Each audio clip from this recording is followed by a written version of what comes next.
أعوذ بالله من الشيطان الرجيم بسم الله الرحمن الرحيم قل إن كنتم تحبون الله فاتبعوني يحببكم الله ويغفر لكم ذنوبكم والله غفور رحيم قل أطيعوا الله والرسول فإن تولوا فإن الله لا يحب الكافرين۔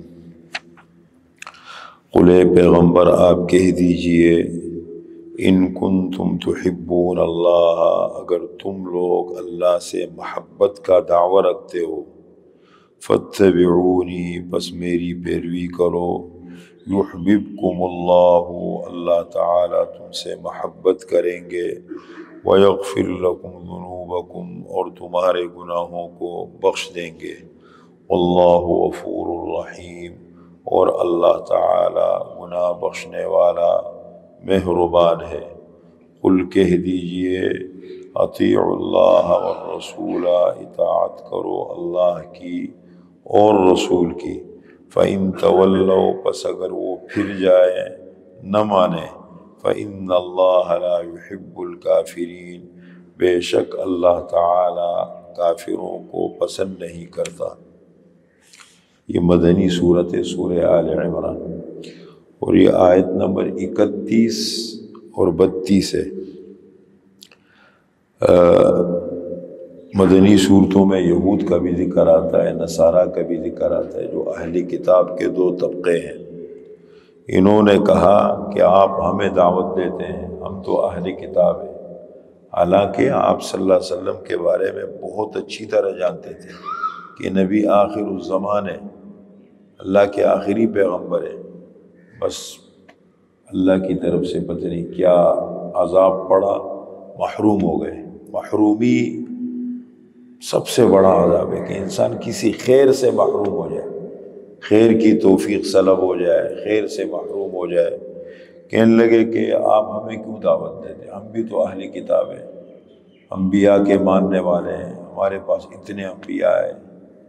تو یہاں قرآن کریم نے جواب دیا، قرآن نے جواب دیا کہ اب نبی آخر الزمان کا وقت ہے، وقت کے پیغمبر پر ایمان لانا یہ ایمان کا بنیادی حصہ ہے۔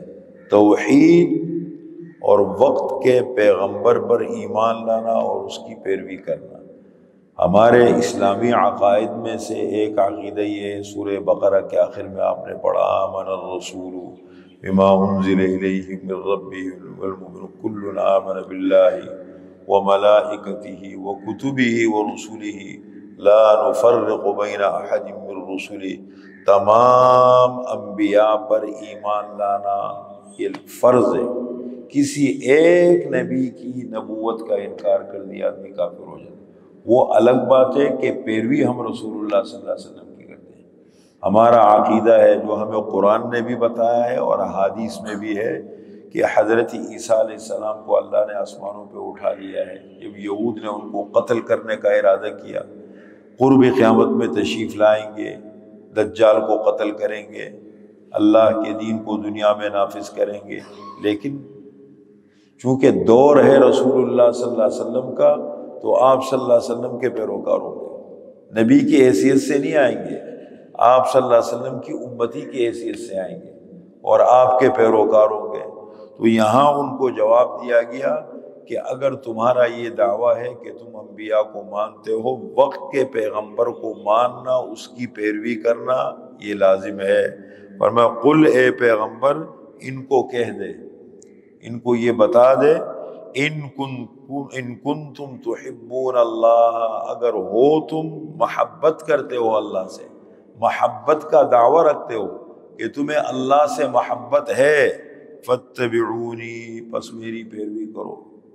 دو لفظ قرآن نے استعمال کیے، ایک ہے اتباع اور ایک ہے اطاعت۔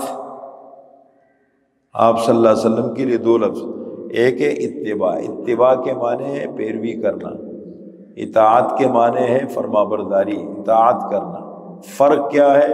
اتباع ہوتی ہے عمل میں، جو کچھ اللہ کے نبی نے کیا ہے وہ کرو، اس کو اتباع کہتے ہیں۔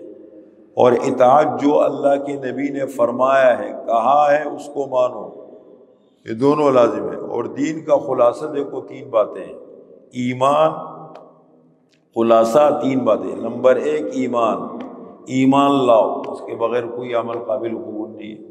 نمبر 2 اخلاص، اپنے اندر اخلاص پیدا کرو اپنے اعمال میں، کاموں میں۔ اور نمبر 3 اتباع سنت، سنت کی پیروی۔ کوئی بھی کام کرنا ہے ہمارے نبی نے اس کو کس طریقے پہ کیا ہے اس کو سمجھو، ایمان، اخلاص اور اتباع سنت۔ فرمایا آپ کہہ دیجئے اگر ہو تم محبت کرتے ہو اللہ سے، فاتبعونی، پس میری پیروی کرو۔ اس کا نتیجہ کیا نکلے گا؟ یحببکم اللہ، اللہ تم سے محبت بھی کریں گے، ویغفر لکم ذنوبکم، اور تمہارے گناہوں کو بھی بخش دیں گے، واللہ غفور الرحیم، اور اللہ تعالی گناہ بخشنے والا مہربان ہے۔ قل کہہ دیجئے اطیعوا اللہ والرسول، اطاعت کرو اللہ کی اور رسول کی، جو اللہ نے فرمایا، اللہ کے رسول نے فرمایا اس کو مانو۔ فَإِن تَوَلَّوْا، اور اس کے باوجود بھی، فَإِن تَوَلَّوْا، پس اگر وہ لوگ پھر جائیں، نہ مانیں، روگردانی کرے، فرمایا فَإِنَّ اللَّهَ لَا يُحِبُّ الْكَافِرِينَ، پس بے شک اللہ تعالی کافروں کو، انکار کرنے والوں کو پسند نہیں کرتا۔